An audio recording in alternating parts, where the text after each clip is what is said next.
just, they're gonna have to come back and fix it for him because he can't use it like this. You can't. But it's fine.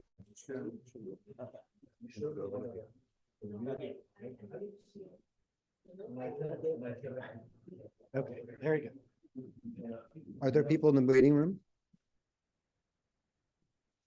Are there people, what? Oh. Well, Edwin, Is this the Zoom call?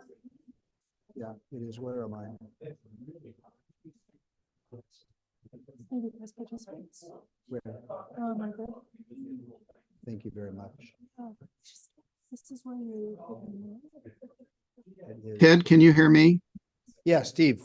I'm going to make you call in? host. Your Baykai account, I'm going to make it host. I'm the host now. I don't want to be. Your co-host or your host? I'm the host, and when you get started, I'm going to make you the host. All right, well, I want to start it now, but I Okay. don't know, do we have people waiting? No, I've been watching the waiting room. Okay, all right, can I just start speaking? Yes, go ahead. I would. Okay.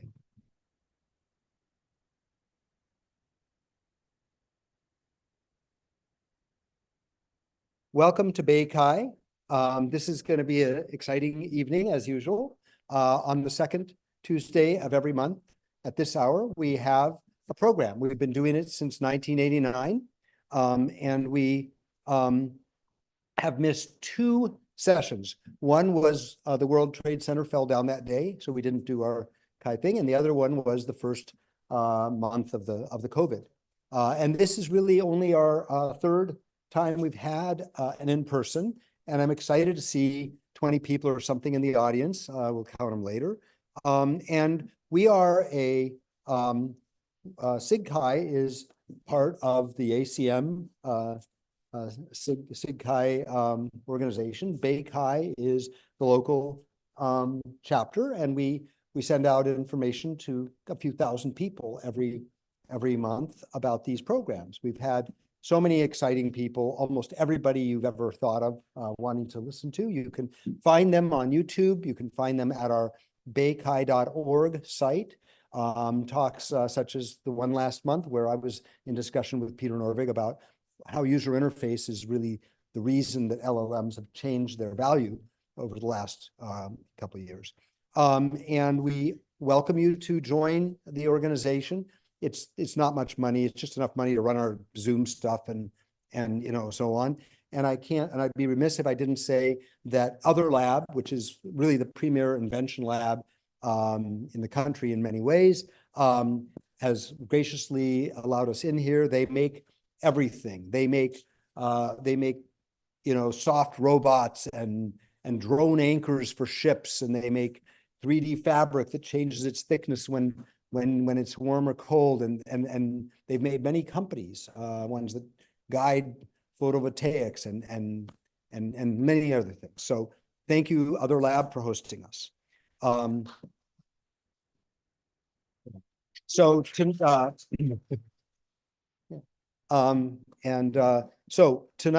I just want to start by telling you that we are a volunteer organization, and I don't know why that's covering that. Let's move it away. I don't like it up there. I just want to say that we have a bunch of people helping. It's an all volunteer organization.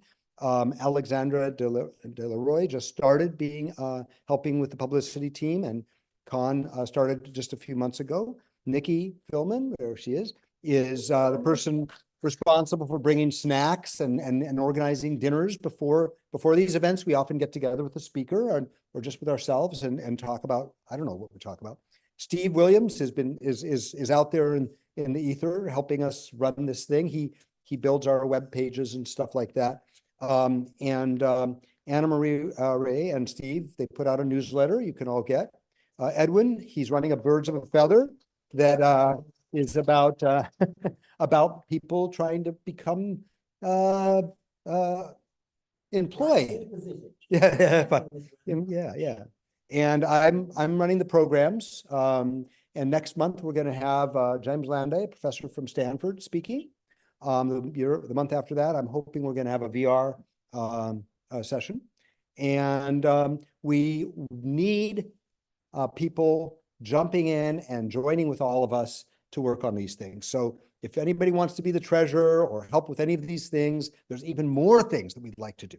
So that's that. And I really don't like to spend a lot of time, except that just to mention that there is on the first Thursday of the month at 7:30 p.m., we get together and people share what they've been doing for the last month, and we try to figure out what the heck our organization's doing. And that's something that I want to invite you to do. So I don't like that this is covered. There we go. Now we have this this title here, Like Being There, Understanding Mediated Presence. And I want to say that Michael Naimark has done a lot of stuff. You saw it probably in his bio. I'll show it to you. I'll show you his bio again. It's kind of daunting.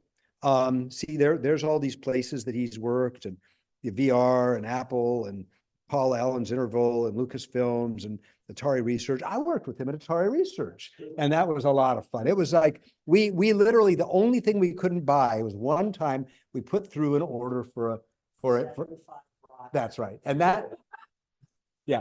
But by the way, think about 1983 and think about a room this size with projection that was enough to cover the interior of it. That's what we were up to. We were pretty rowdy. We had great AV, great sound systems, and a lot of great ideas.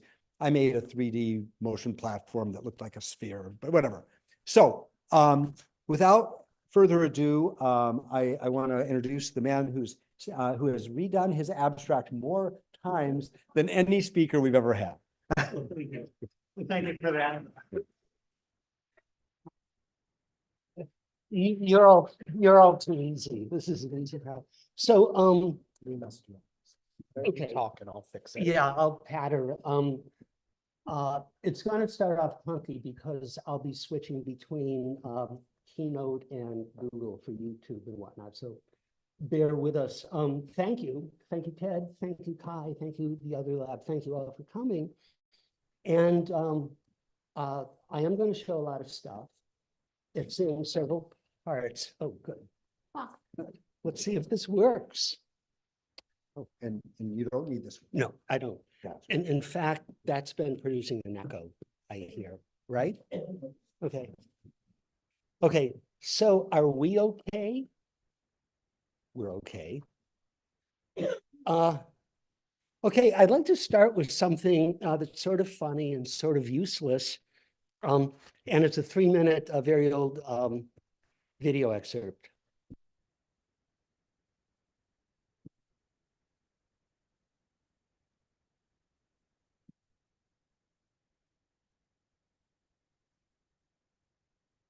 There should be sound. Oh, that could be me. Somebody. That's why we have this 3-minute thing now. Okay. No, that's brightness. The video stream being shared is the presenter notes.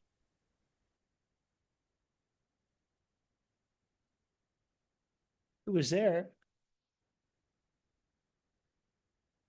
Oh, okay. I see.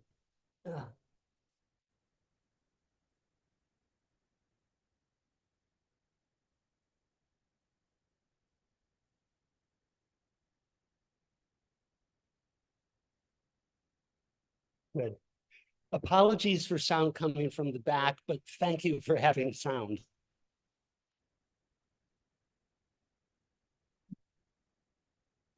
So not getting sound on the presentation. Not getting sound on the presentation, somebody said. And we're saying the presenter view rather than the projection view. Yeah, and if it's a video that popped up into another screen, you're going to have to share that new screen instead of the presentation.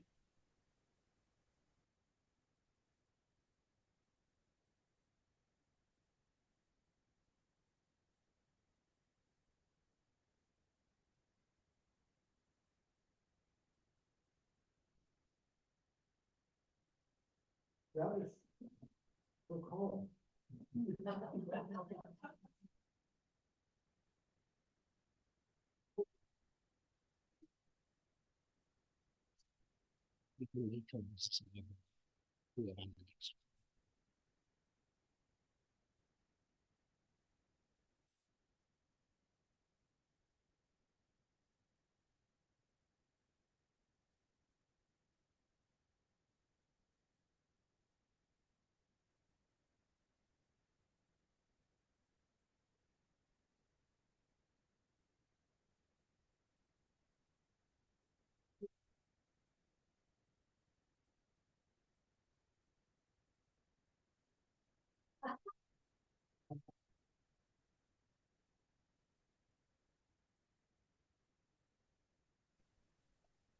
As Brandel mentioned, you're actually in presenter view. If you leave presenter view, this all might start working.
So I assume it's hang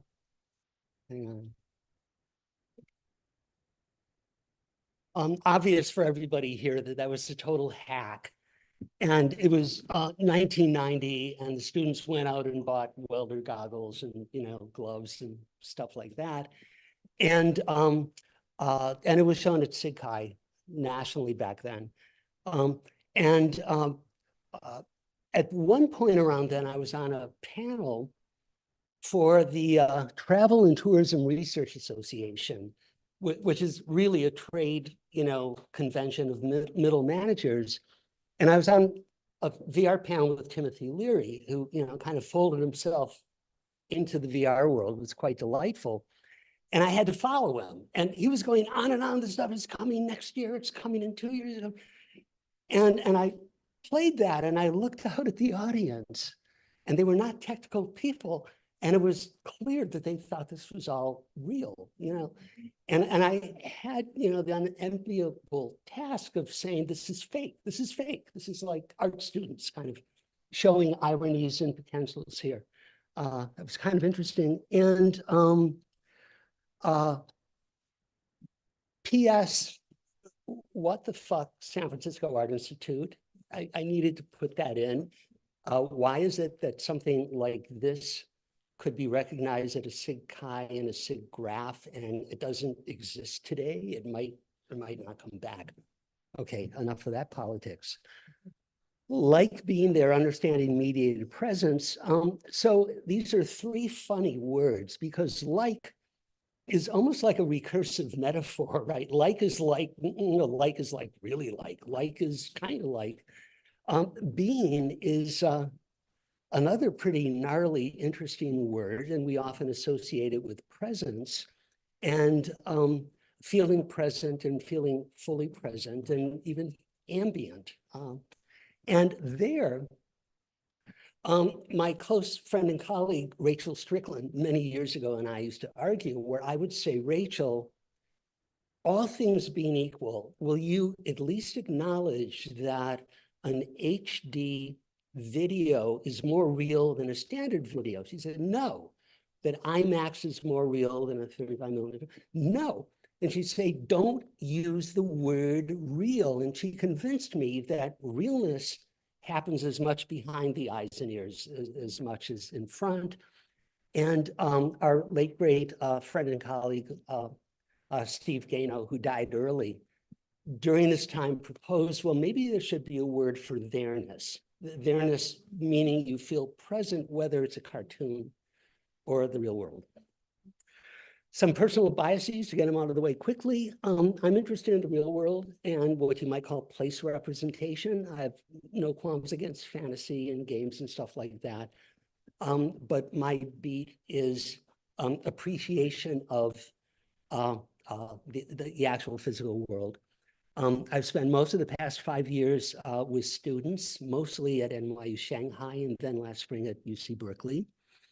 And I'm more interested in exploration than polish. I want to see surprises. And given limited time and budgets, especially with students, we put our eggs in the high-risk experimental research basket more than polishing it up. And we could go on and on about Gen AI. And the one thing that I need to point out is that generative AI for pictures can do excellent jobs of credible images, but credible and authentic are two very different things. So you can make a credible 3D model of a rural French village during World War II, but that's different than making an actual representation of an actual village. And if you don't believe me, talk with people in Gaza, or Ukraine right now. Authenticity is important, and I worry a little bit about AI here. Okay, so this is what we're going to go through.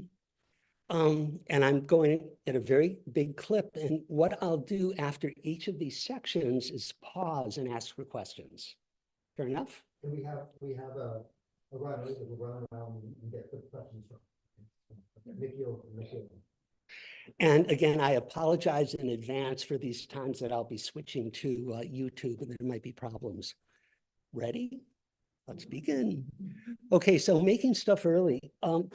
This has very little sound. I know 2 people and maybe 3 people in this room that saw this at SF MoMA in 1984. 5 people. I hope you can see that what's going on here is that it's a reprojection of the living room back on itself with a slowly rotating film, 16mm film projector, placed on a rotating turntable where the camera originally was. And the only other change is that everything was spray painted white, and except the people. So ironically, the stuff became very, very real looking. Note guitar, but the people became very ghost-like, and that's why it's called displacement. They were moving things away. Several years later, I was cajoled into doing a newer version at Art Center at College of Design, Pasadena, in video. This is silent, by the way. And one of the funny things, just a little trivia, is that film cameras and film projectors are much more symmetrical than video and digital cameras and projectors. So it was actually harder to line this up and get it right compared to the film version. Note the guitar. So apologies, and please let us know, you remote folks, if there's not going to be sound, and we'll try to fix it after this one. So I don't know her. She gave me credit.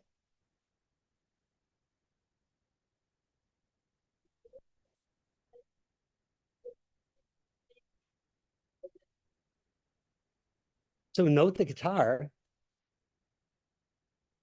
So what's kind of cool about this is when you do scruffy stuff, people are going to come and do a better job than you. And that to me is kind of cool. So we all know what projection mapping is these days. And this is the Wikipedia history. Disney's listed as #1. George Harrison is listed as #2. The Displacements SF MoMA project, #3. Sondheim, Sunday in the Park with George after that, and then some very important work coming out of University of North Carolina by Ramesh Raskar, who's now at the MIT Media Lab. Okay, so here's something a little more recent. We did this at NYU Shanghai several years ago. It's 6 students humming a 47-piece orchestral version of Beethoven's Ode to Joy. you want to try to do, because it might be, Showing the thing that you want to see, no, the thing that you Oh. want to see. don't go far. Okay. So we had 6 students humming a 47-piece orchestral version of Beethoven's Ode to Joy, based on the layout of the Dublin Symphony Orchestra.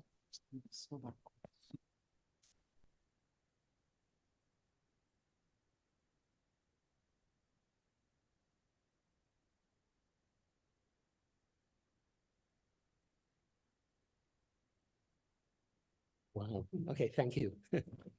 And note that, so good.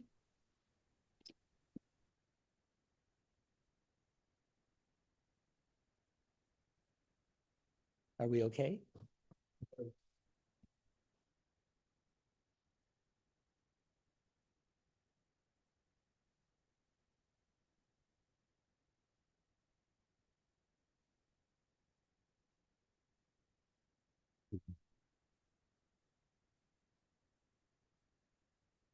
Thank you.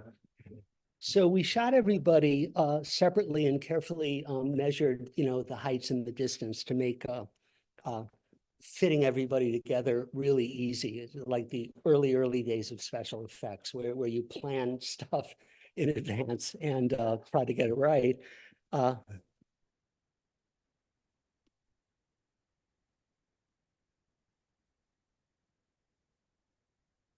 So this is a 3D stereoscopic 180-degree VR piece, which can be viewed in VR headsets.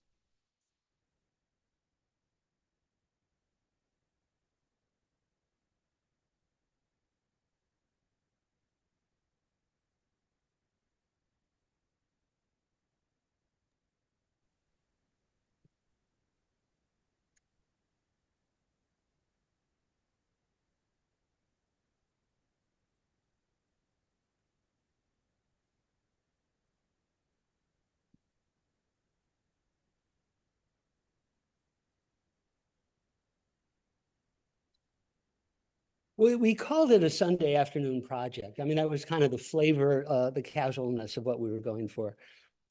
So it turns out several months later in Shanghai, we showed it publicly at NYU Shanghai as a 3-screen 3D triptych with these new, very high-end. So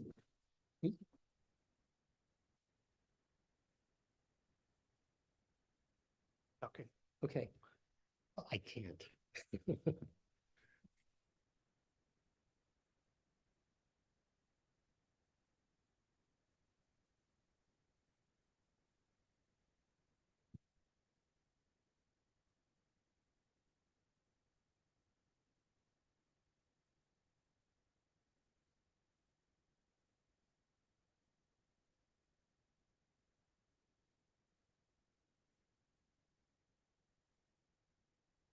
Yes, just. You don't have to get.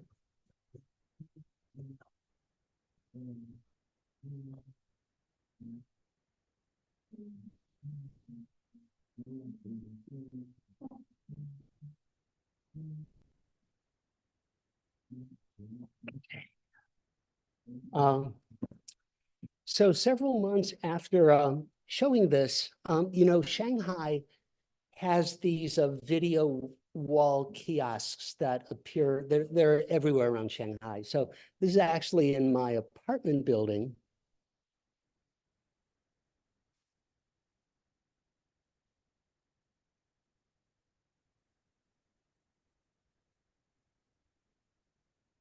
That reads, "It's nice to be a woman." There's an ad for a cosmetic microsurgery.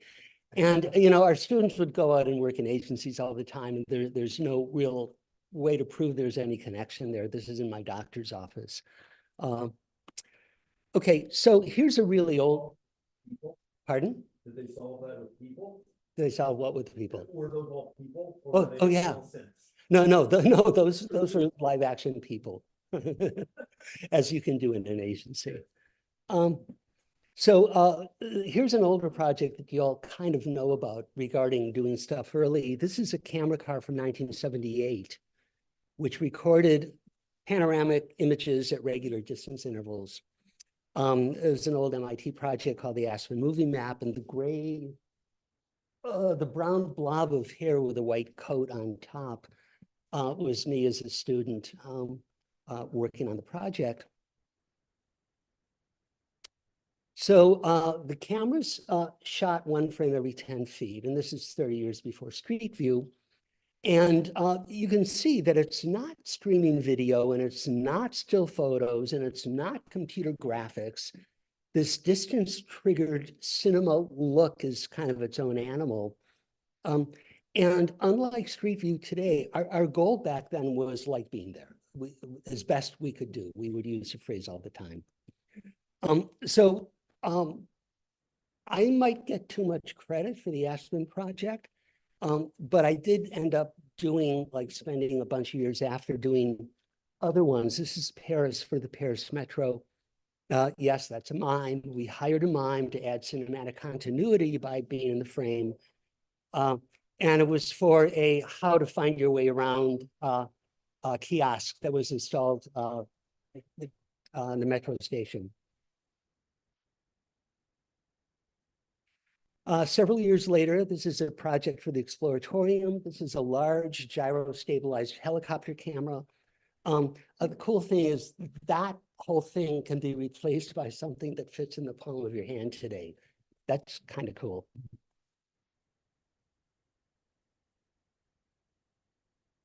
So the idea was not to simulate a helicopter as much as to provide a hyper-real experience like this, something that you can't get in the real world, that it's more like being Superman, Superwoman. A little after that, the Center for Arts and Media in Karlsruhe, Germany, the ZKM, commissioned me to do something similar. They said, we have the greatest tram system in all of Europe, and it goes down to the Black Forest. And I worked with them, and we instrumented a camera, same thing, to the tram's odometer. And we had a chance to have it orthoscopically proper. That is, the scale is right. It really looked and feel like a big window when you're at least standing in the right place. A You Are Here map.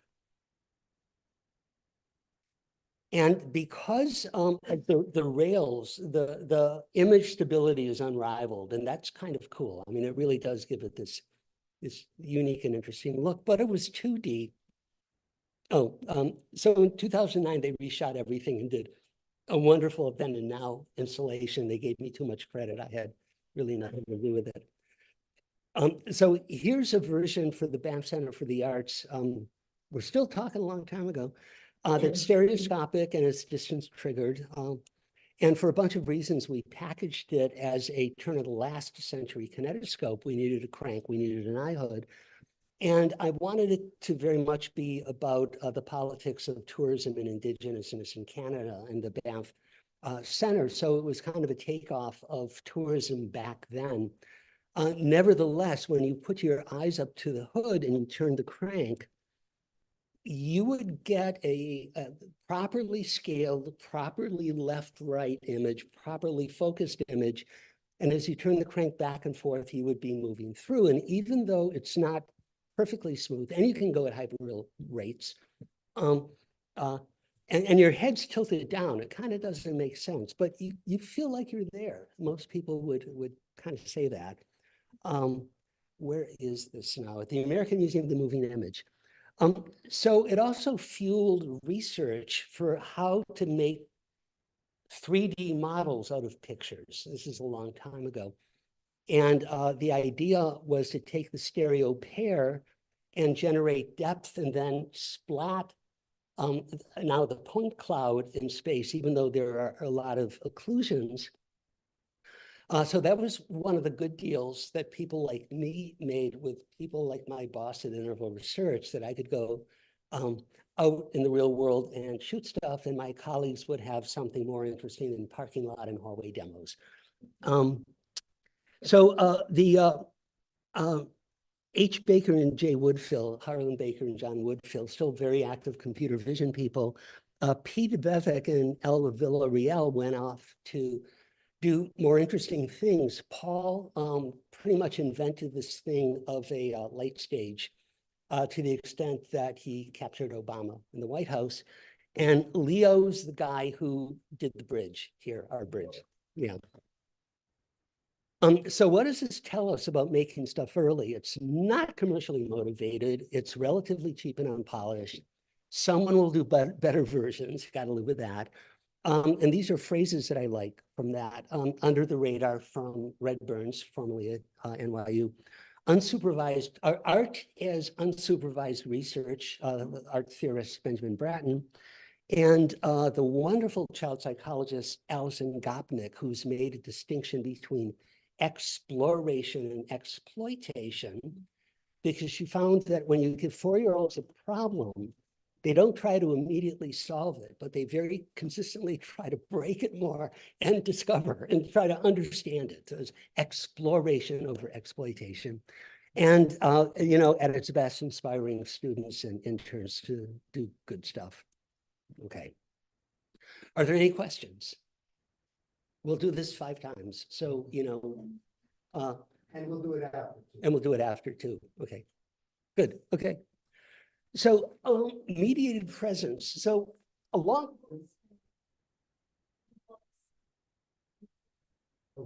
Little louder. Okay. Many years ago, I was invited to give a artist talk to a group of 10-year-olds in the Boston public schools. And I stood up in front of them, and there was a projection screen on a stand here. And I said, how do you know I'm not a movie? And they were all sitting on the floor, you know, and they were blank. And I asked them again, and they were blank. And I said, do you know I'm not a movie? And they all nodded their heads. I said, fine, how do you know I'm not a movie? So somebody raised their hand and said, well, your feet are below the screen. Okay, that's good. Somebody also said, you're answering our questions. That's good. And some kid in the back said, we know you're not an actor. Okay, whatever. But the point is, we know virtually all the time, at least visually and most of the other senses, when we're in a movie and when we're not in a movie. We just know that. Oddly, audio, we've all, I think, had the experience of mistaking a live person in the room when you have a good audio system and you turn around. But the rest of the stuff is hard. And one way to look at it is if we knew what all of the elements to make up any form of sensory representation, and I think most experts would agree we do.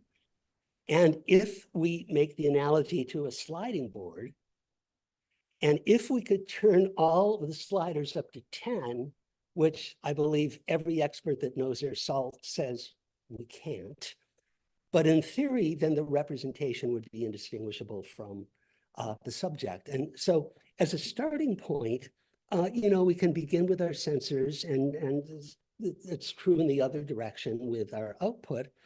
So the question, as a way of kind of organizing this, and again, I'm coming out of teaching for a few years, not what I do lifelong. What does it take to trick our sensors and effectors into believing that a representation is real?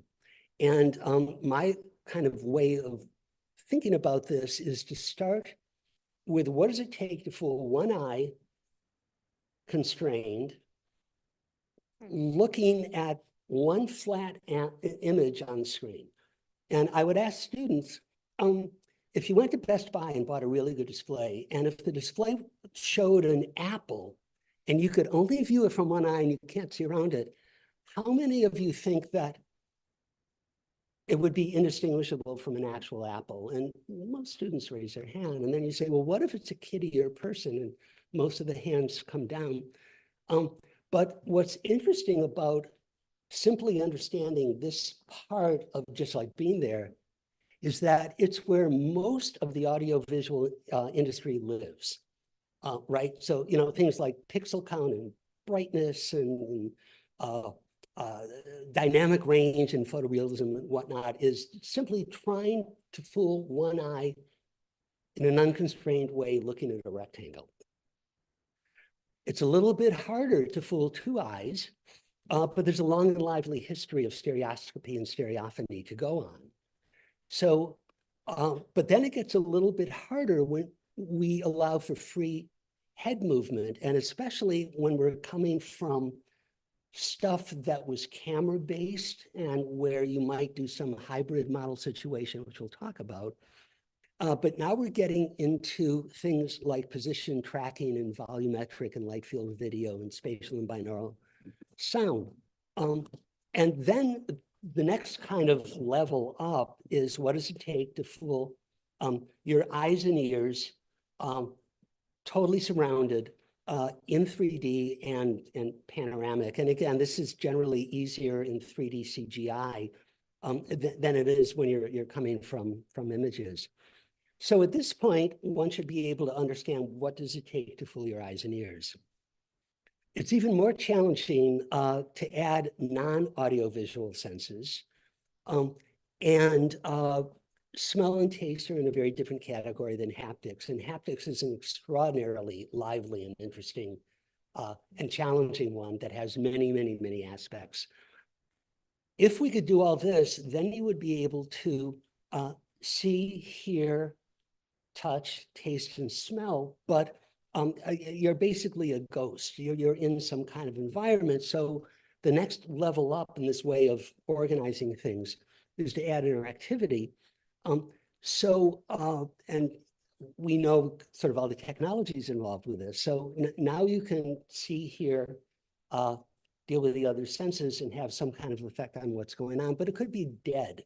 It could be just you. So the final frontier and the biggest challenge, and what's up with so many of the tech giants right now, is social and live. So that's my approach. I posted it on Medium several years ago. NYU Shanghai translated into Chinese. That's up and running, and it's easy to find on Medium. But the funny part is this is a Apple report I did in 1991 called Elements of Real Space Imaging. And the organization was basically developed back then. And you'll see how similar it is. And what's kind of cool is that in working on this that many years ago, there's a missing piece that we have today, and that's live and social. The idea of live and social in the context of immersive, like being there, 1991, laughable. You're talking about text-based Dungeons and Dragons and stuff like that. Okay, so that's mediated presence. Questions? Yes. Mediated necessarily needs to have higher visual values, because a lot of the connection through voice, I just had a bunch of phone calls without visuals, were very, very powerful. No, you're totally right. And again, the reason I'm trying to understand this and share what I know is that this is complicated stuff. And there are, and it's not only complicated, it's counterintuitive. So a lot of things that you think are going to work don't, and vice versa. So right? Example. Give a good example. Oh God. Okay. I can give a couple of technical ones. Okay, here's one. So when interval research opened up, 1992, Chad was there. Several of our colleagues, 1992, bought about a dozen high quality pairs of microphones and high quality pairs of speakers and had it go down to a server. And back then we had offices, rather than, open area. So these dozen offices all had very, very high quality audio only with whoever they selected. And it's hard to describe how visceral and real it feels to be sitting and hearing somebody breathing and typing. That's all. And if I had to put my eggs in that versus some stupid little HD monitor this big in terms of conveying presence, you know, slam dunk. Does that help? A little. Well, it's complicated. Anything else? Okay, liveness. Another funny word, because what is live? And this was a fun game to play with students about before telegraph. What could live possibly mean to people from a long, long time ago? And could Abraham be in Canaan and imagine his family in Ur in real time? What does that mean? Could, you know, Columbus in America imagine what Queen Isabella was eating for breakfast? There weren't even time zones yet, you know. Napoleon in Egypt. So I'm going to show a couple kind of extremely different examples, but kind of to share and stuff that I worked on. So I quickly want to show a project that we worked on at Ars Electronica in Linz, Austria for 2009, when Linz was the designated EU culture capital. And they brought me in to direct 80+1, a journey around the world. And one of the things that we did was a call for proposals for live bits, art exploring real-time connectedness. And we had a couple €100,000 to do this, and a few months very quickly to get projects. We got 295 entries from 42 countries and selected 15. Here are a couple, and we made it clear that like live video is the least interesting shit. I mean, you know, we can do more interesting live stuff. So here's one from a Chinese collective called 8GG, where they had a live video between our little pavilion on the Huff, Platz, and Linz and their studio in Beijing. And we could see them live, and the hall below, they had put a lot of effort into how to take Chinese food and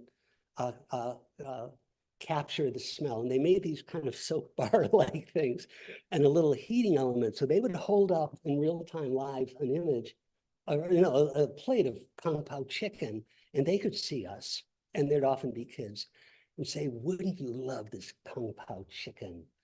Smell this. And out of the hole at the bottom, this aroma of kung pao chicken would come. This is a project called Grand Mutual Smiles between Thimphu, Bhutan, and Linz. This is around the time that cameras had smile detection on it, you know, for portraits. So Austrian artist Pierre Prosk used that and did live smile kind of stuff between Thimphu, Bhutan, and Linz. Here's a project called Digitite from Marion Schmidt in Germany. Again, very simple in addressing another good example. It's a box with the camera, and there's one here and one there. In this case, it was, I think, Berlin and Linz, and you stick your hand in the box, somebody there sticks their hand in the box, and you see both hands. You can't feel the hands, and there's no audio, but there's something oddly intimate about a real-time kind of hands thing. Here's a project by our colleagues at NYU called Link Cube that was basically green screen between the two sites, New York and Linz, and other projects included vibration platform triggered by real-time traffic at the entrance of the Gotthard Tunnel, live audio from a town square in Gaza, and microblogging from industrial workers in Pitești, Romania. And this project, it's called Water in Africa, Water in Austria by Melissa Fatomi Toure, who is from Mali and had an engineering degree. And her uncle owned a internet cafe in a village in Mali that had only one pump. And the project was to put sensors on the pump to determine in real time how much water was coming out and send it to Linz to the restroom in our little pavilion. And if you're in there, if less than enough water to flush the toilet had not been pumped since the last person, there was the coin slot, you'd have to put money in. There's anything odd about this image? Just shout out. Like maybe it's fake? No. It's totally fake. You know, look at it. And it was done by a Berlin-based prankster, Nicholas Roy. The image is photoshopped. And we discovered midway through the run, summer of 2009, and brought him to give a talk and everything, and kept it up. And it turns out that it raised almost 1,500 euros, which we all then decided to give to an actual water project in Africa. Questions about liveness? So we do have a question in the chat from Okay. Maricela. There's a little bit of an echo. Not but- actually a question. It was an answer to the question. Oh, yeah, she's saying, what is liveness? To me, sounds like something to ask anthropologists, linguists, historians, and cog scientists, interdisciplinary studies. Yeah, I mean, again, just remember that, like, not that long ago, what we mean by liveness didn't exist. And we could even argue about where does things break, like is a 1 second or a 1 minute delay from something, quote, in real time still constitute live. So I hope that kind of answers it. It's a funny word. Of course, we use it every day. Just as an example, back in the 80s, people like Bill Buxton were writing how video conference calls were worse than audio conference calls because, and the reason was the lack of liveness. They when you start having more than 50 milliseconds, well, the social amount of time for a conversation is 100 to 300 milliseconds maximum. And when you have longer delays than that, then people would just rather not do it. Or, you know, certainly they would rather do one that has lower latency, and the latency's gone away with video conferencing and now we're enjoying it, but that's an example of liveness changing. Yeah, I think. thank you, thank you. Okay, here's a more recent live project that I directed at NYU Shanghai over the past few years. So the pitch was to say, hey, let's take a standard desktop display and surround it with this new generation of depth cameras and lights and mics and speakers and put magic stuff over the front to give stereoscopic image. And let's build 2 of them and hook them up together and see how close we can come to unmediated, just like being there, liveness for teleconferencing. This began in 2018, so this had nothing to do with COVID at the time. So conventional approaches generally use one camera or assume you only have one camera, and we were hell-bent on surrounding cameras. And gaze correction is one big area of work there. Another is making 3D out of a single photo. This is from a few years ago, and these are 4 photos of me run through that program. I don't think any of them look like me, but the point is they don't look like each other, right? They're trying to use machine learning on something that's a very complicated thing, like a human face and head. This is from just a few months ago. NVIDIA is showing the same kind of thing, and they're proud of doing it with one non-depth camera. And the rest is, you could call it hallucinated. Depending on what it is that you really want to do. So in summer 2018, we had it up and running with 4, actually 5 cameras. And this is an actual image. So as you moved around, it would track your eyes and aim left eye, right eye to your eyes as you move around. It's eye tracked auto stereo. It's not that particularly new. By summer of 2019, we had 4 cameras working together, and that kind of filled in missing parts, which was our whole kind of intent here, filling in the occlusions. And then summer 2020 came along in Shanghai and COVID was everywhere. And we, after spending 2 or 3 years of unsupervised research, said, you know, we know quite a bit about this. Maybe we can do something practical. And we were working, you know, with summer students and, you know, throughout the year, and we thought we could focus on college students around the world because we can assume that they all have a laptop and smartphone. What can we do? And we went down all of the usual routes about sound and scene correction and stuff. And we came across something that we first rejected. We thought it was kind of a dumb idea until we tried it. And taking the speaker view off the real estate of your screen, which might have lesson plans on it, and putting it above and using the same camera from your laptop really worked like a charm. And we went into the 3D printed bracket business and got a little bit of internal funds to make a bunch of them and pass them out for free and publish it. We got over 35,000 views. This is from Nebraska. And meanwhile, we had published our work, and unbeknownst to us during this period, Google had been working on something similar called Project Starline.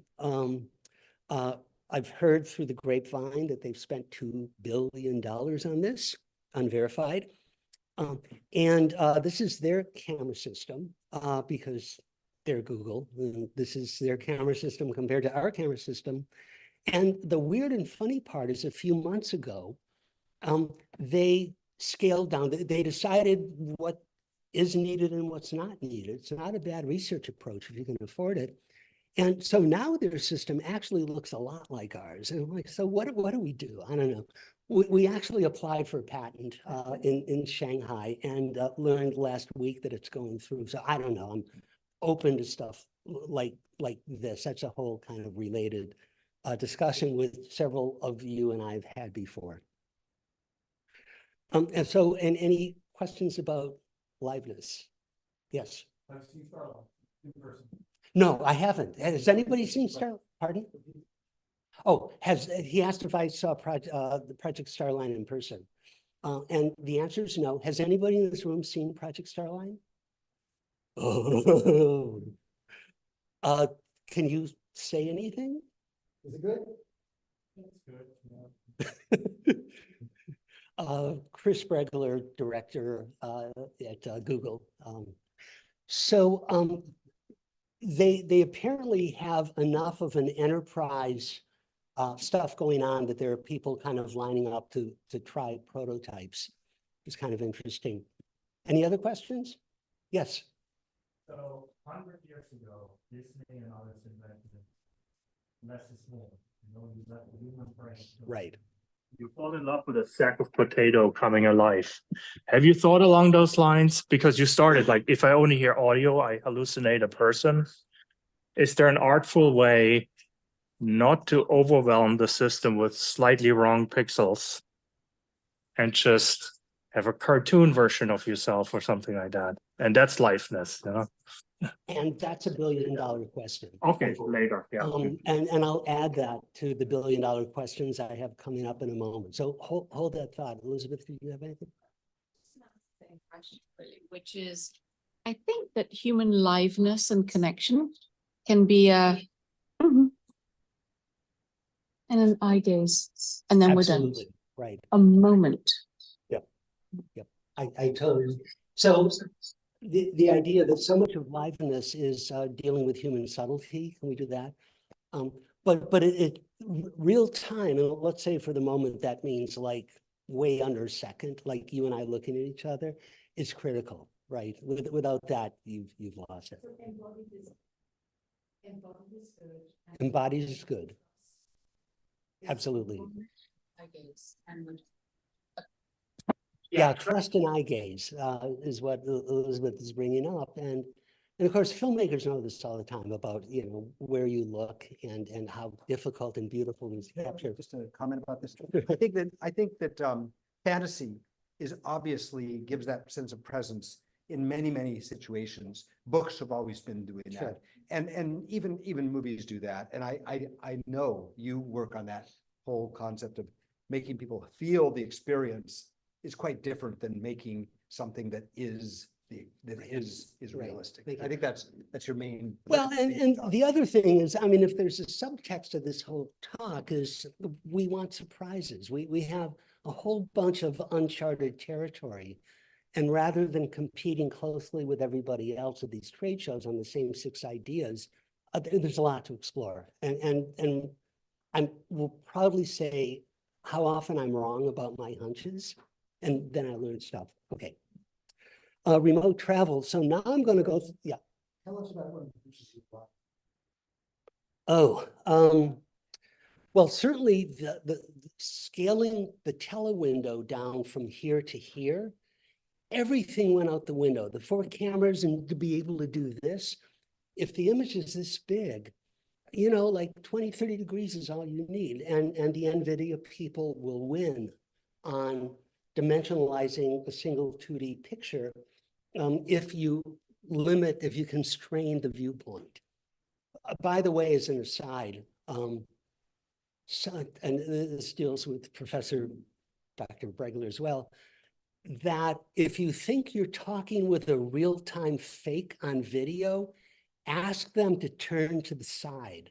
Ask them to show their profile. We'll leave it at that. Okay.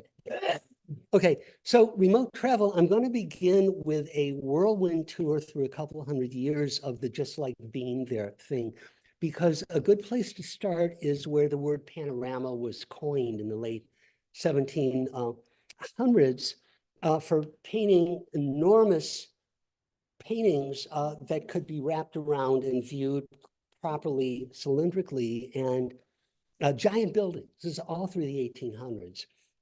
And you would walk in, you'd walk up a balcony, and you'd appear in the middle of this thing. And why? Just to be there. They were all about just kind of hanging out at a place. And they were built all over the world, the most popular art form throughout the 19th century. And they really were about, like, you know, bring the kids, pull up a chair. To make them look more like being there, they would build real props between the viewing platform and the screen. One of the most popular was the Battle of Gettysburg in 1891. And, you know, the funny thing is that when you're doing painting, the resolution of these things are crazy. They're just really, really high. Nothing moves. But also note the narrow vertical field of view here, and we'll get to that in a moment. This was another super popular thing in the late 1800s. One thing interesting about stereoscopes is that all the companies agreed right at the beginning to use the same format. Go figure. So everybody was making these cards and making these viewers, and they were super popular, and they did say around the world just like being there. That's really what it was about. Less than 5 years after the birth of cinema in 1895, the Paris 1900 exposition was coming up, and several people made this big 10-cam panoramic rig for a surround environment that had a fake balloon on top, the viewing platform, and you're looking at screens from the 10 projectors, and it never opened because the film back then was nitrate film and very, very flammable and new. And they said, no, you can't do it. So it never actually opened. It took until 1927 for French filmmaker Abel Gance to spend several years on his epic Napoleon, which he developed this 3-screen version to have these panoramic, you know, beautiful 3-screen triptychs. It premiered at the Paris Opera House. It had a 15-minute standing ovation, but 1927 is when the talkies appeared. This was a silent film. Some of you may have seen it either at the Opera House in San Francisco in the early 80s, or the Paramount Theater in Oakland a few years ago with a live orchestra. Amazing film. One of the side notes that Abel Gance, as he was working on this, became equally obsessed with colliding discontiguous images, as well as making one big one. He was as much interested in the non-real hyperreal as the real one. By the early 1950s, Cinerama caught on, 3 screens, almost 180 degrees, 5 operators, you can count them back then. Crazy three camera system. This is the way you had to slate it back then. By the mid 1950s, the Disney people were making Circle Vision, which has continued in World's Fairs all over the world. And also notice the narrow vertical field of view, and it's partly because they used cameras pointing up at a mirror at a 45-degree angle so that the cameras would all share the same spot to eliminate artifacts, but it was limited. We all know about ViewMasters. By the early 90s, Tom DeFonte and Dan Sandine invented the Cave, which was the first digital multi-projector surround thing. Now, one thing interesting, it's coming out of a real-time computer, but only one person is wearing a head tracker. So everybody can be wearing 3D glasses, but only one person doing this gets the sweet view from this. I'm going to squeeze in this project working at Interval, Paul Allen's Interval at the time, and the UNESCO World Heritage Center, and it was originally done for the Yerba Buena Center for the Arts, though it's played around. So the idea was to shoot very high resolution, temporally as well as spatially, stereoscopic with slowly rotating cameras, play it back in a room with a slowly rotating giant projector. But we couldn't do a giant rotating projector back then, so we rotated the people. And the sound, this is with the curtain down. And it sounds kind of dumb, but you've all had the experience of being on a train in the station with the train next to you pulls out and you could swear you're moving. So with the curtain around it, if you're standing there, you're wearing 3D glasses, you're looking at a 60-degree, a big, wide-ish field of view, and you really feel like it's rotating around you very, very quickly. And it was that visceral feel, which is what it was all about. Colleague Luc Crochen in Montreal started by building upside-down domes, low resolution, there's one fisheye lens, and ended up building a 60-foot diameter dome in Montreal that's 3D capable. And the full dome community that takes over Planetaria after hours, now that they're digital, 1,200 strong around the world, interesting community. My friend and colleague, Jeffrey Shaw, has done projects like me, dealing, in fact, he's the only other person I know that does stereoscopic installations in cylindrical rooms with of UNESCO World Heritage sites with rotating platforms. I did them first. His work is really good, by the way. And then going back to like a couple months ago, September, has anybody been to the MSG Sphere yet? Why am I not surprised? Is it as amazing inside as they say? Yeah, okay. So it's IMAX on steroids. It holds 10,000 to 20,000 people. It's the largest number of pixels on the inside ever built. It's noteworthy that even so big, you can look way up and you can look almost around and you can not entirely look background. Why? Because you're sitting in a seat. Okay, so here's another project. This was from the New York Times of, I think, 2019. 1-minute video.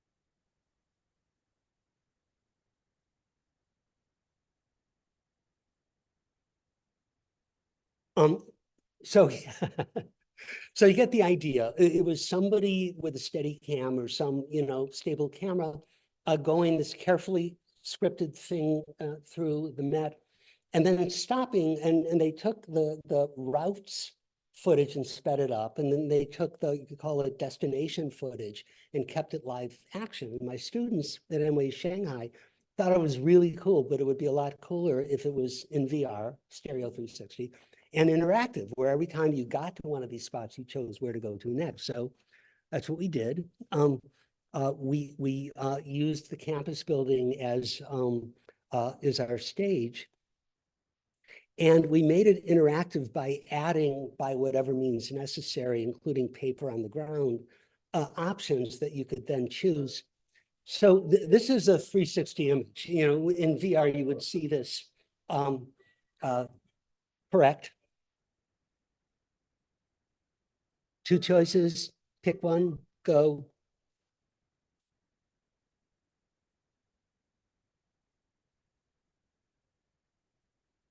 A lot of his work was struggling between game engines and video. So here's another piece of the remote travel thing that I think is important. This is a project at USC 2008 or something, between USC Cinema and Institute for Creative Technologies. And the idea was to take your images and position them in a 3D Earth model like Google Earth in such a way that they appear seamless. And it was important to us that they were your images. There was a lot of work going on, Microsoft in particular, where the more neutral the image is, the easier it is to process. And we said, no, we want to invert that, even if it takes a little bit of human intervention. So this is a little demo, just a minute.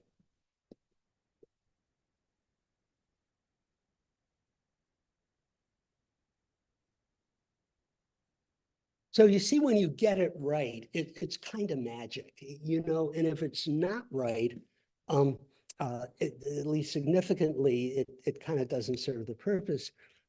Noteworthy, when our team was working on this and spending long days bouncing around Google Earth from place to place, we realized that we'd all go to bed at night and have that physical motion memory that you'd have after a day of skiing or biking or body surfing or something.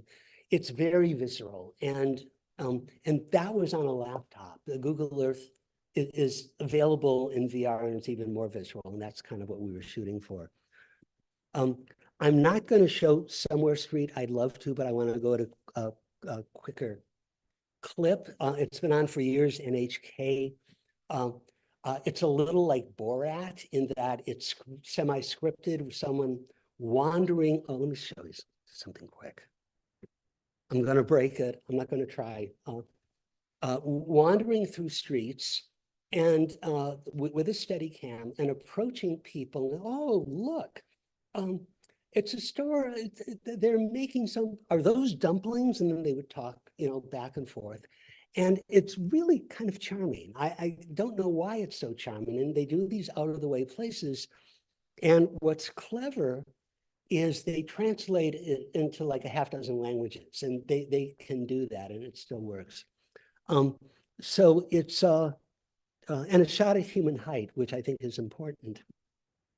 The only thing I want to point out about video walks, and again, I'm going to try to stay on my computer, is that has anybody looked at video walks? Someone with a camera and they walk in real time? There's this whole community of people doing it, and all I know is that there's like a 2-hour video walk. It's pre-recorded, it's not live. Just walking through, 6.7 million viewers. I mean, there's something interesting going on about remote travel and just video walking. So an old buddy of mine, William Bill Durham, who's now semi-retired at Stanford, I had the opportunity to show his first VR experience. And he's not into high tech, even though he's at Stanford, and pointed out that actual travel and tourism represents 10% of the global workforce, and got all excited and said, VR virtual travel can be a win-win-win-win proposition, good for people unwilling or unable to go. And I used to tell my students, if you ever hear me use the word holodeck, shoot me, And if you ever hear me, I have to change on that, by the way, it's like holograms. But the just like being there puts the bar way too high. And even leveling off to the next best thing to being there could make some really interesting immersive virtual travel, I think, look pretty good. It's good for people willing and able to go, good for the place and good for the planet. And don't laugh. But the idea of being co-present with people in a headset where you're touching them, you know, and you can hear them. They don't have to be together. But the only other option to do this in your home pretty much is to build like a flight simulator or something. So as much as I love to do projection, for the home, headsets are the only way to get this like really, really rich 3D head tracked stuff. Yes. I'm just gonna add a moment that I had where I was in Taiwan at the Royal Museum talking to the curator of the Royal Museum, and I probably almost got put in jail for this. But I pointed out that they'd stolen all these artifacts from all over China. And wouldn't it be amazing if they put kiosks at all the places they'd stolen them from, where those people could visit and have you know, control the cameras and run around the things in this museum, for example. Just kind of that's well, yeah. Again, this can go in so many different directions. I'm a big fan of physical repatriation of stuff where the original, you know, the British Museum or whatever host makes digital copies for the British Museum, funds a local on-site museum for the actual artifacts, and has a live connection to it. So the artifacts go home. Exactly. And, you know, okay, again. So, okay, so any other questions about remote travel? It's a big issue. And again, I'm surprised that there hasn't been more done, but you all want to know about the billion-dollar question. So this is just kind of my first stab at it. Yeah, question. Several years ago, that the most popular television program, I think it was in Norway, was a real-time recording for the television channel there of going through some of the straits and the glaciers for days at a time. Became the most popular television. Yeah. It was amazing. And there are bird cameras and stuff. Thank you. You know, I fully expect to wake up one morning and see some surprise coming out of nowhere, going, whoa, that's a really cool idea. Where did that come from? So the first of these billion-dollar questions is kind of a funny one, especially for those of you here working at these places. So, you know, the current scorecard is Microsoft decided to be untethered, and Apple coming out in February now to be tethered. And of course, the advantage of tethering is you can pack more processing and power. You can have a better experience with a little bit of compromises. I don't know details. I've read that people have been fired in both companies over fights about which way to go. This is kind of a temporary problem, so it's not that interesting compared to some of the other ones. So I want to take them separately because if you're sitting, by the way, so the Apple Vision Pro 8-minute video demo that you all can see, if you count the number of times people are sitting versus standing, they're almost always sitting, not entirely. If you're sitting, you don't need 360, you need close to 360, but that's relevant for something like this. The reason my student is using broomsticks basically to push the camera is because she appears relatively small in the 360-degree field of view, and we can cut her out. We can just blacken that area. If you're sitting, you're not going to care. And what are the options? I mean, this is Google's option, and all of a sudden you get this very different perspective in the name of capturing 360. But guess what? It looks different. This is Jeffrey's installation again, Jeffrey Shaw, and this happened with me for being out here. unless you're going to build a public space cyclorama with a balcony going up, from the center, you're going to need a hole to get in and out. And so this idea of relaxing the 360 view might be okay. By the way, you can't see it well here, but there's something like 8 little video projectors along the top. And when you're standing in this room, and it typically has a full image, you go, why are those lights rotating around you? And it turns out that they chose to slowly rotate the image, so slow that you barely notice it, so you don't have a permanent hole there. And you think that the lights are rotating, but the image is. You're gonna make a comment about camera obscurus. They kind of are that experience in an old way. Well, camera obscuras are interesting on a bunch of, you're talking about like the one down Yeah, like here. you got a room and then there's kind of a hole in it, you look out for it. Yeah, camera obscuras, and they're live. Right. So And they're that's kind of right, and they're real. That's kind of an interesting part. So standing,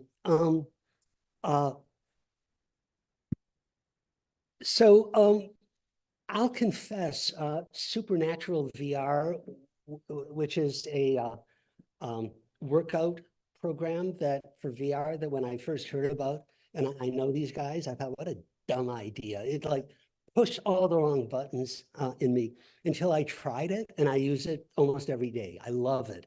I was wrong about everything, and I won't go into a lot of that.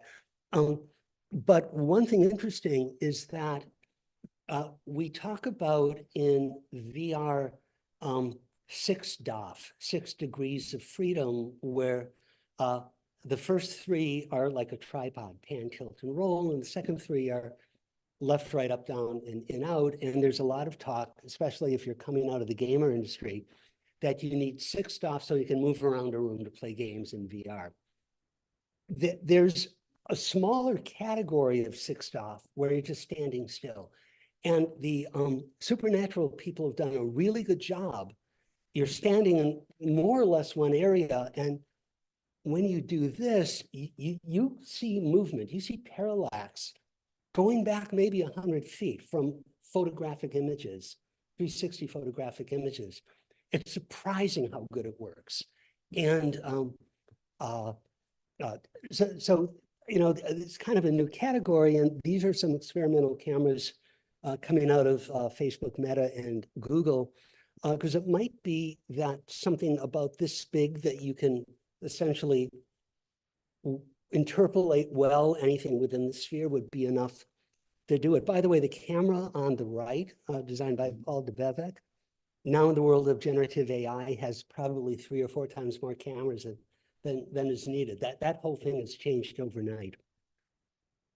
And then walking is a much difficult problem, and it's noteworthy that Apple's pitch is indoors only, and Meta is so hell-bent on assuming that everybody's going to want to wear glasses from when they get up in the morning, when they go to bed at night. And my students generally have disagreed. I ask them every semester whether you would want to wear these all the time. And again, Apple's been taking a more enterprise approach, and that you're going to want to have an extreme experience before a relatively short time.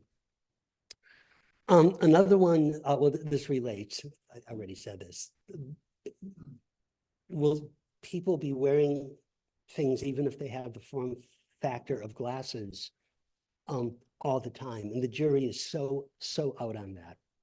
And then, interactive and non-interactive depends a lot whether you're coming from games or cinema. And when you look at everything available in headsets, you really have this clear distinction between the movie people doing linear and the game people doing highly interactive. The word cartoonish is often associated over here and will for a little more time. And the cinema people will point out that you can capture as much street view as you want, but what makes cinema important is that we need sound and we need live action. So it's kind of the question's out. And one of the elements related to this, and I get into arguments with my colleagues, is whether camera movement is okay in VR, because the traditional view is that if something happens over there, you should in theory be standing up, sitting on the floor in a rotating chair, do this rather than what cinematographers have known forever, to direct attention. And okay, so we're gonna see if this is gonna work. In a minute.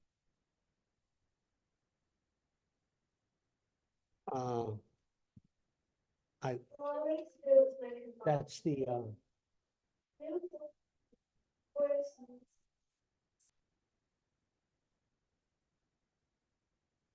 here we go. Yeah, so I'm gonna stand by. It's finding my mouse, by the way. That's the hardest part of this. Okay.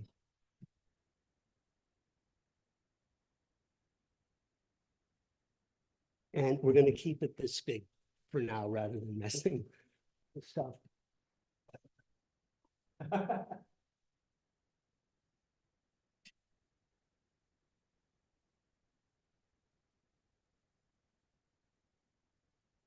So you'll get the idea. Oh crap, now what did I do?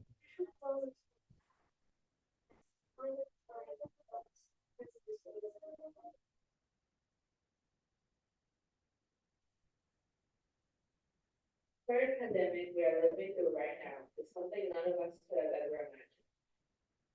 Last few months, isolated physically, the internet allows me.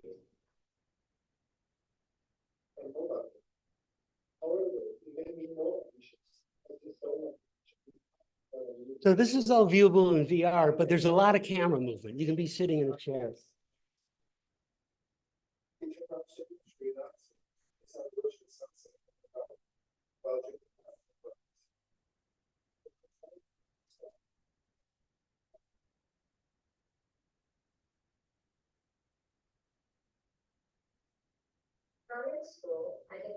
Okay, I'm going to move on. So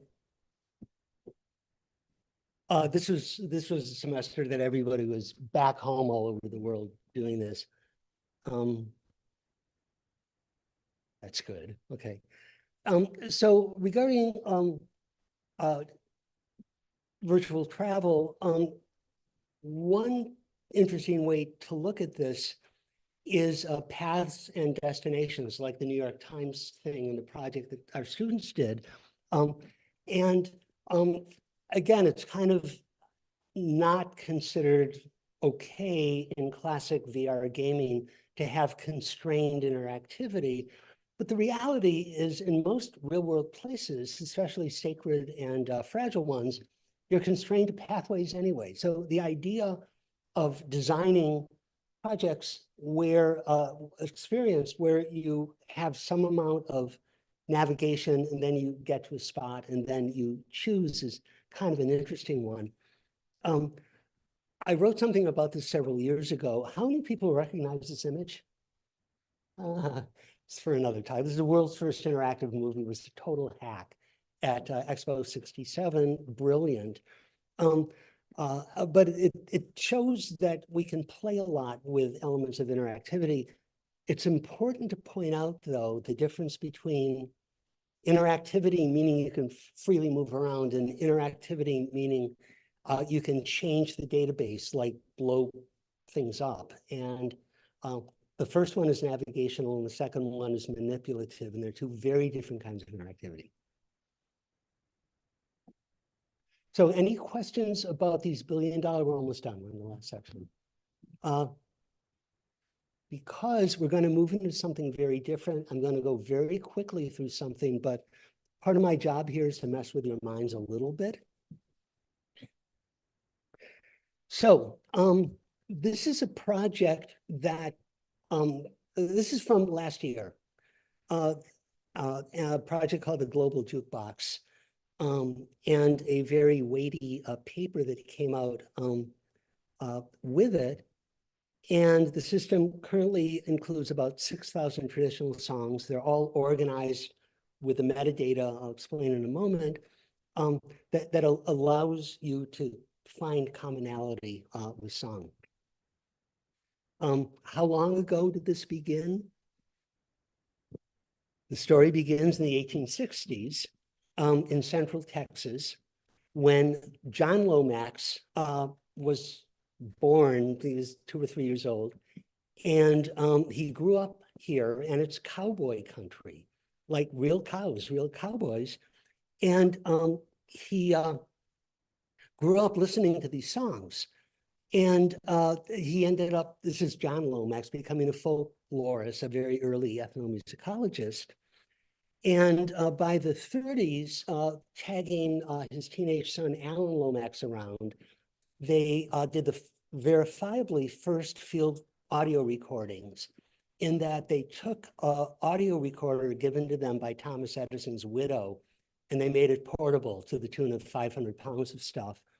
And they drove around, and by the 1930s, they had covered a lot of the, trying to do something here, the US.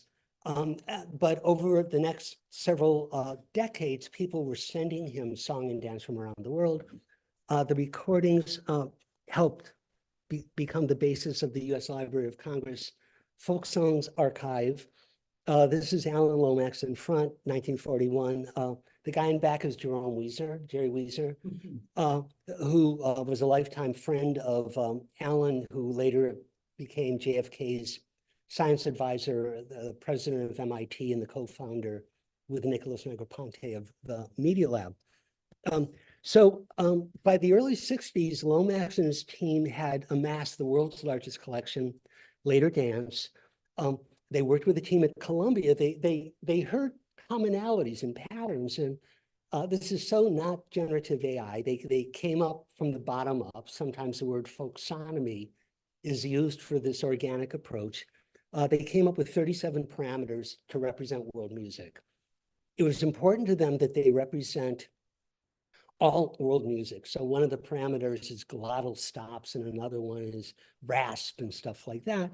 And they started coding thousands of songs and finding commonalities, like the music of Central Africa and the music of Georgian Russia are statistically similar. Inuit is statistically similar to Patagonia. Not surprisingly, West Africa to the US blues.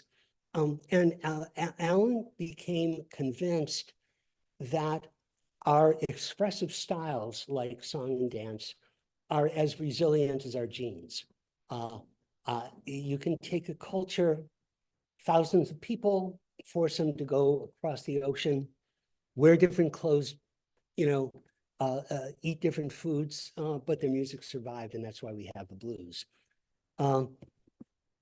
So he codified all this stuff, and around that time, another guy, George P. Murdoch, was codifying all of mostly pre-industrial everyday life. And this is actually so amusing. I don't want to stick on this, but this is activities range from manliness to womanliness. So hunting large aquatic fauna and smelting ores are at the top left, and cooking and preparation of vegetal foods are at the top right. So Lomax used this data set along with his music data set to cross-correlate and found even more kind of amazing things. In 1988, Alan Lomax sent a cold letter to Apple. Dear Apple Computer, and I was one of the young people involved early on in the Apple Multimedia Lab, and my boss, Christina Hooper-Woolsey, came up to me one day and said, "Have you heard of Alan Lomax?" I said, "No." She said, "He sent this." And she said, "Do you want it?" I said, "I do." So I flew out, first contact with Alan, and the first thing he said to me is, "I think I've discovered a unifying theory of culture." And by the end of the afternoon, he convinced me, and that was over 30 years ago, and I'm still convinced. So this, I hope we get sound on. It's a 4-minute video. It's the last video. Sorry, sound's coming from the back. That's Alan, that's me.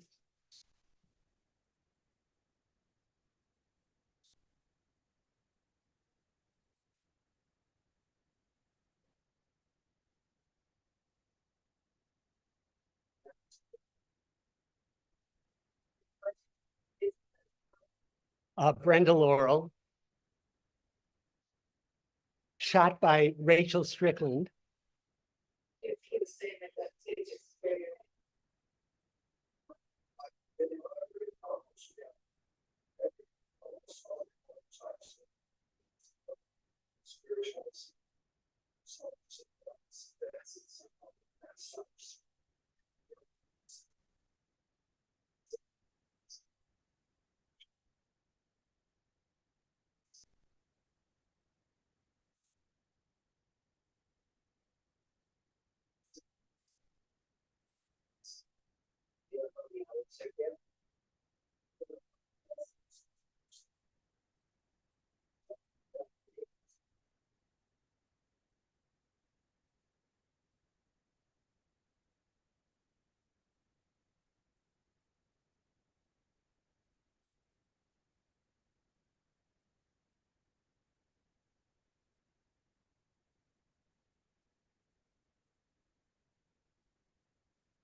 We'll get to that.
And he really did believe that he saw the whole story. And I went back to Apple and helped him get some money, which was an easy one because the research director at the time, Dave Nagel, the first thing when I mentioned Alan Lomax, said, Alan Lomax, I took banjo lessons when I was 14. So it was an easy sell. But almost nobody knew about his work with the global jukebox and the metadata. By the late 90s, Lomax let us produce his only demo, courtesy of NYU and Red Burns. And it's very 1998. You can find it on YouTube. Ellen died in 2002. His daughter, Anna Lomax Wood, the third generation, took over the program. And in 2011, a book came out on Lomax called The Man Who Recorded the World, who inspired a generation of musicians. And that's really true. He popularized the blues, especially through the BBC in the 1950s, where songs inspired Lennon, McCartney, Townsend, Clapton. The Rolling Stones named their band after a blues song they heard on his program. And by 2012, the phrase global jukebox started getting some exposure. They tried several, attempts. to raise $50,000. They couldn't at the time with their celebrity friends. In 2015, they raised some, but it's still kind of not a lot of money. In 2017, a very provocative story came out in the New York Times, the unfinished work of Alan Lomax's Global Jukebox Project. In John Zwed's otherwise excellent book, there's exactly one page on the Global Jukebox. He gives Lomax credit for this concept we called metadata, this concept we call folksonomy, and gave me the last quote in the book that's not Lomax. The global jukebox has fallen into an abyss between academic and pop culture, between world-saving and money-making, and between content and technology. And in the new media industry, the technology folks seem to drive the content, not the other way around, which is kind of too bad.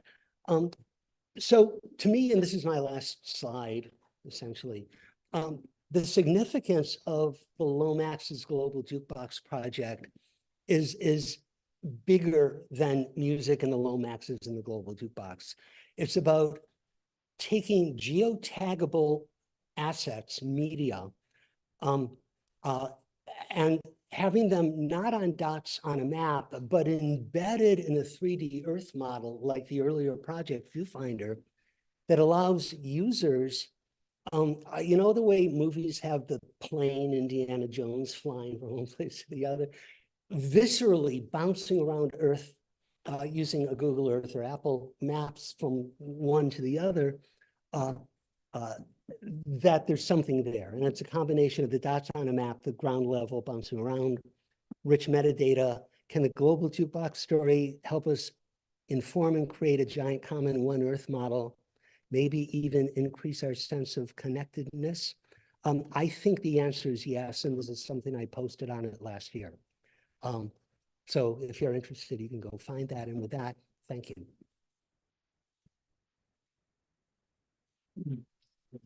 Micah, I remember in 1983 going to National Geographic with you. And it was obvious to me back then that you were interested in all of these issues, including loving that geolocated knowledge base. And you asked about the IFAGO tribe, as you probably know, in that setting. But here we have some really great people in the audience. We have great people online. Please, I know it's getting late, so we won't be able to spend all night here, but I bet there's some comments. I mean, I jump up when I feel like it. Sorry about that. But these other people, Nikki has a microphone that she can pass to other people. And what are some comments from the audience and online? So let's see what we have to. And then afterwards we have some more crudites and we can sit around a little bit, but you know. And take some home. Yeah. Fresh from the farm yesterday. Yes. Edwin.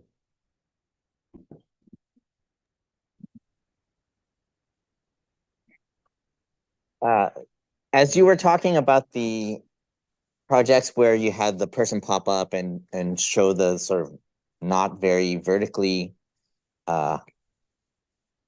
spread out images all around someone, and then later about the head movement within some of those environments, I was struck with what I've been hearing over the last few years about how Hollywood makes a lot of their movies, a lot of their scenes, where they have these giant LED walls that track a camera as it moves through, and people, the actors, you know, doing their thing in those environments. Is there a conversation between the work that you've been doing and what people are actually doing in Hollywood these days about that? Yes, yeah. Well, firstly, you're talking about virtual production, and there are a lot of funny stories that have come out in the past year about it. It's kind of an amazing technology and not perfect for everything.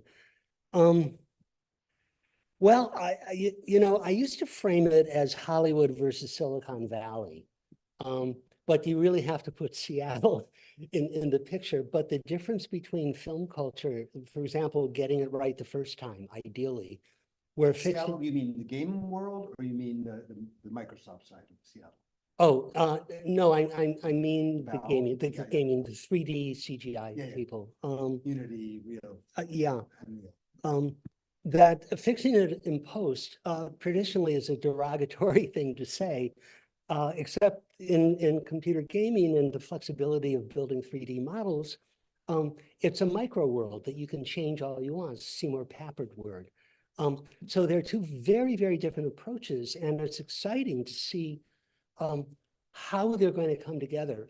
Every of the 8, 9 student projects, we did projects every semester in Shanghai and then here, had an element of cinematic and an element of CGI to the extent that, as I mentioned earlier, we were trying to figure out how to force feed video into Unity and Unreal. And there are two cultures that generally drink in different bars, which makes it even more problematic.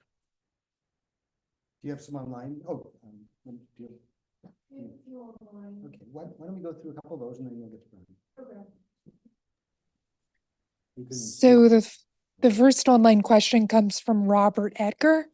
Any underwater movement / presence projects? Oh my. Lots. The New York Times started early with underwater stuff. There's someone at Stanford in the VR lab named Erica Hooper-Woolsey, who several of us watched grow up because her mother ran the Apple Multimedia Lab. And she's one of the preeminent VR underwater people right now. She's very easy to find. She works with National Geographic a lot. And we have one more in the chat from Suzanne Curry. To what extent does the sharing of an experience enhance perceptual experiential fidelity? Does the interaction between people while in the same experience help to achieve higher levels of experiential fidelity and memorability? The party line answer to that is yes. And, Facebook Meta is totally built on the idea of sharing, but, you might want to reflect upon how you like to travel, like when you go to tourist destinations. Some people like to go alone and they like to walk alone. Some people like to share. Some people like to interact with locals more than others. But I think the party line is a very, very valid one and it's sort of the basis of Facebook. I can't disagree with the social element. And there's a whole industry of motion platforms that go in all directions and motion, force feedback gloves that do some of this stuff. And the answer was yes, it matters, right? It was there was Chris. Okay, so in AI we have the Turing test and Right. people want to pass it. Right. In VR, there are like all this other tests, like the ledge test. Yeah, you're afraid, you don't want to jump over the ledge. You Right. don't want to go there. There was like Chris Milk and others with 360 had Clouds over Sidra, where they went into refugee camps, and there was this thing called empathy test. Right. You have empathy for the people there and you smile back. Do you have some favorite tests that the field should pass in your field? It's sort of a milestone, a test, like if we do all this, can we do X? It's a very good question. Yeah. And again, what I'm looking for is surprises. I want for somebody, for me to go, wow, I really feel like I'm there. Clouds over Sidra, one of the first big video VR pieces.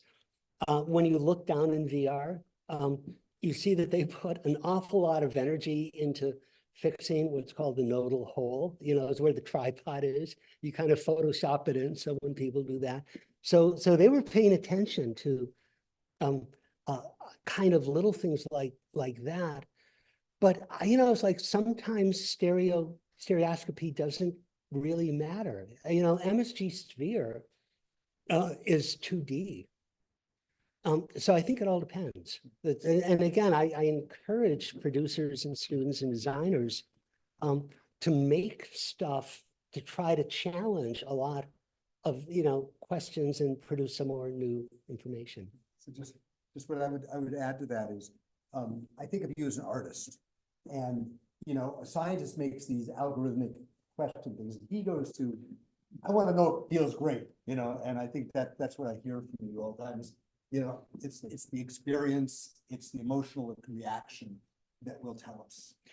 Well, remember that so much of work going back to Google Glass and continuing with Facebook Meta is not about being there. It's about giving you data. That's great. I'm glad to have, text instructions here rather than here. But that to me is on sort of an art and impact level, not that interesting.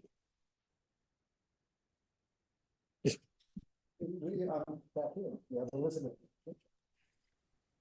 With the best hat in the I was house. going to say thank you so much. And also, artist, I think, is a great description of what you do. Artist, as an artist, you do provocations. So I want to go back to the first thing that you showed and say, I wasn't there, but I felt like I was there. Do you remember a video down El Camino where you just looked at the shop that was selling the clocks? Video of there was a video I think you made early on. God, you know that. Down El Yeah. Camino, and it's always there. Yeah. It's always there.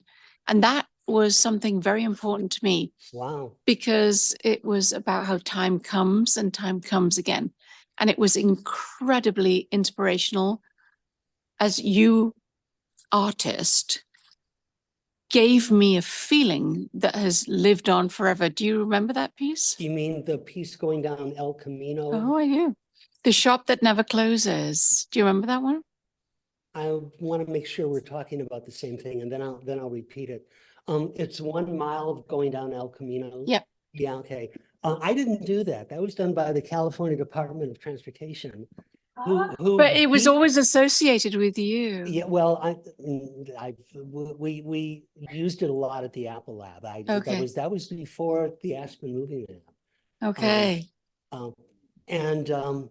Do other people know about this? I think describing it. Yeah, okay. So back in the 70s, somebody got money from the state of California to take a van and put a motion picture camera on the front and have it triggered by the wheel, same thing. And I think it was one from every. No, this was the state. And they hired a guy to drive up and down every highway, a state highway in California. And when he was done, 4 years went by and he started again. Same guy, I talked with him. And you could go to an office where they had 35 millimeter moviolas to look manually at this 35 millimeter film and say, oh, I want to go to the corner of El Camino and University, Avenue in Palo Alto. So we looked at that and took a good mile of that and put it up. So we were not the first to do that, by the way. That was California taxpayer money. What's the date of that? Well, it was several cycles, but it began in the 70s. So that's preceding Aspen. Yeah. Oh my God. Yeah, that's probably the.